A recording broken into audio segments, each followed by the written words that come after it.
Vamos a ahondar sobre algunas de las propuestas que hubo durante esta cuenta pública. En su primera cuenta pública, el presidente Gabriel Boric confirmó el envío al Congreso de diversas reformas y en materia laboral el mandatario se refirió al aumento del salario mínimo y al proyecto de la reforma previsional y además aseguró que impulsarán el proyecto que busca reducir la jornada de trabajo a 40 horas semanales. Y está con nosotros hasta ahora la ministra justamente del Trabajo, Janet Jara, para ahondar en estos temas. Ministra, muchas gracias por estar con nosotros esta mañana. Sabemos que tuvieron una larga jornada el día de ayer, pero bueno, hablemos un poco de estas propuestas en torno al trabajo, ¿no? Esta jornada de 40 horas y el salario mínimo que ustedes ya anunciaron que va a aumentar, pero me gustaría que detallara brevemente el cronograma, cómo se va a dar la discusión en los próximos meses y cuándo podríamos tener ya humo blanco en cuanto al salario mínimo y a las 40 horas, a la jornada laboral de 40 horas semanales. Buenos días, Karina, Roberto, un gusto estar con ustedes y sobre todo después de un momento tan importante para el país como es la cuenta pública el 1 de junio, ¿no? Donde el presidente da cuenta de lo que hemos hecho en estos 2 meses en particular, apoyando a las familias desde el programa Chile Apoya y legislando también en materia de salario mínimo, como también proyecta el trabajo hacia adelante. Y en ese contexto, lo que estamos viendo hoy día en materia de salario mínimo es que a fines de mayo se pagó el primer reajuste de 30.000 pesos y luego en agosto se van a pagar los siguientes 20.000, completando así 50.000 pesos durante el año 2022. Y Roberto, en materia de 40 horas, como ha sido la voluntad de nuestro gobierno avanzar en un buen vivir para los trabajadores, lo que estamos haciendo y que partimos además hoy día, inmediatamente después del anuncio del presidente Gabriel Boric en esta materia, es en primer lugar, junto con la ministra vocera de Gobierno Camila Vallejo, empezar a reconocer a aquellas empresas que se están adaptando anticipadamente en la reducción de la jornada laboral. Así que hoy día vamos a empezar a entregar a algunas empresas lo que se denomina el sello 40 horas. Y que en la esencia lo que hace es reconocer una mejor conciliación entre la vida laboral y la vida familiar. Ministra, ¿cómo está? Buenos días. Otro de los temas a los que se refirió el presidente Gabriel Boric y que genera mucha expectativa, ¿no es cierto?, porque lleva muchos años pendientes la reforma previsional. Anunció que directamente en agosto se va a enviar un proyecto con el diseño que este gobierno pretende impulsar en la reforma previsional y que este proyecto pretende garantizar una pensión para todos los mayores de 65 años, en el caso de las mujeres de 60 años, que esté en torno a los 250.000 pesos, ¿no es cierto? Pero la pregunta aquí es, ¿cuáles son las posibilidades reales de llegar a una concreción de la reforma previsional, considerando que se ha presentado la reforma hace 22 años? Lleva 22 años ya en el Congreso y ha pasado por 3 distintas administraciones. Cada una ha presentado su proyecto de reforma previsional.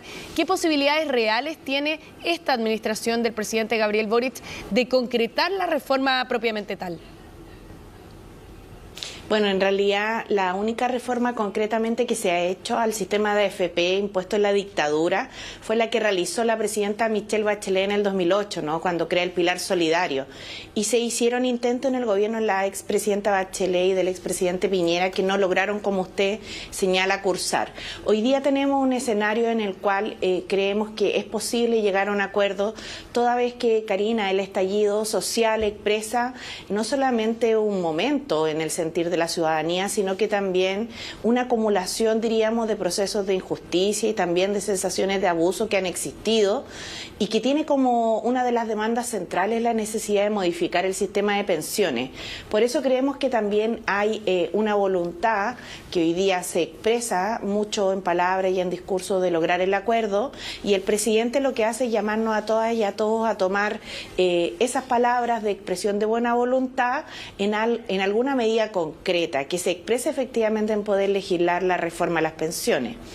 El compromiso de nuestro gobierno es que el pilar de pensión base universal, es decir, la pensión que no es aquella que proviene de los ahorros de los cotizantes, sino que proviene precisamente del pago de impuestos que hacemos entre todas y todos, sea una suma de 250.000 pesos para hombres y mujeres, para todas las personas a partir de los 65 años y que se financie precisamente de la mano con lo que va a ser la reforma tributaria, Karina, que busca recaudar más recursos para poder precisamente pagar más derechos sociales. Claro, porque una de las preocupaciones, ministra, que había ayer también era cómo se financiaba, ¿no?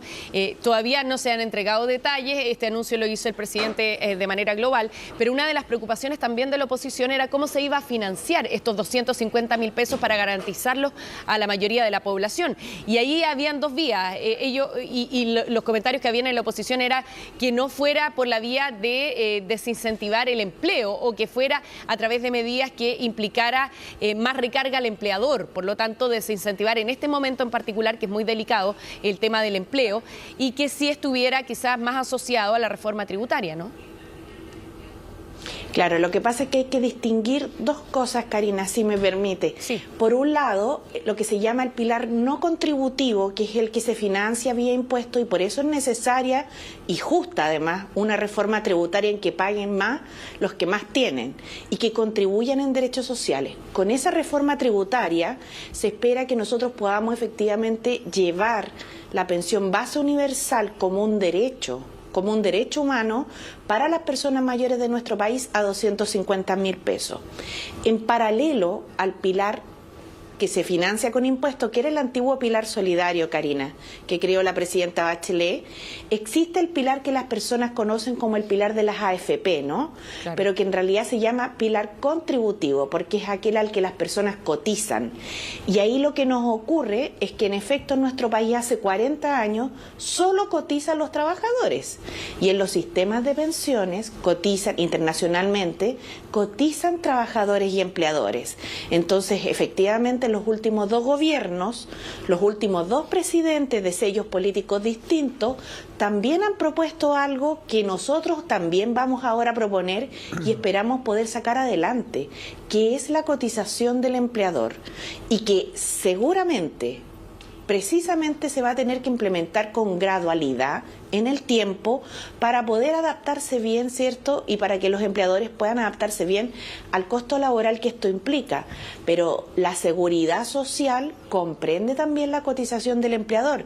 Y es tan así, Karina, que como señalaba la presidenta Bachelet, también lo presentó en su proyecto y el expresidente Piñera lo mismo hizo. Entonces, en realidad, existe una necesidad ya en definitiva irnos poniendo de acuerdo en algunos temas y habrá que implementarlo en varios años, pero es necesario porque tenemos pensiones que son extremadamente bajas. ¿Ministra? Las de este pilar que yo le señalaba, que es el contributivo, el de la AFP, extremadamente bajas, propias de un mercado laboral en el cual, claro, hay lagunas previsionales y hay bajos salarios. Roberto. Ministra, sí, 250.000 pesos como pensión básica. Esto es sin condición alguna para todos los chilenos, o hay letra chica en todo esto y hay quienes no podrán optar a estos 250.000, como por ejemplo si tienen una pensión alta habiéndose jubilado por las AFP, por poner un ejemplo nomás. Claro. Lo que pasa es que nuestro gobierno entiende que el sistema de pensiones es parte de lo que se denomina un sistema de seguridad social como un derecho humano, y le asiste entonces una pensión base universal a todas las personas por el hecho de ser tales y por el hecho además de haber contribuido durante toda su vida al crecimiento del país con su trabajo y con sus impuestos. Y en ese sentido la pensión base universal es una pensión universal, sin letras chicas.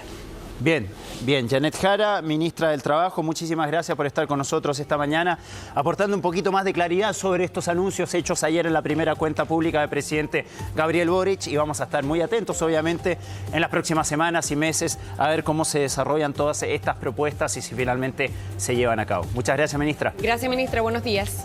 Muchas gracias a ustedes y se nos vienen las 40 horas, así que con esa esperanza estamos.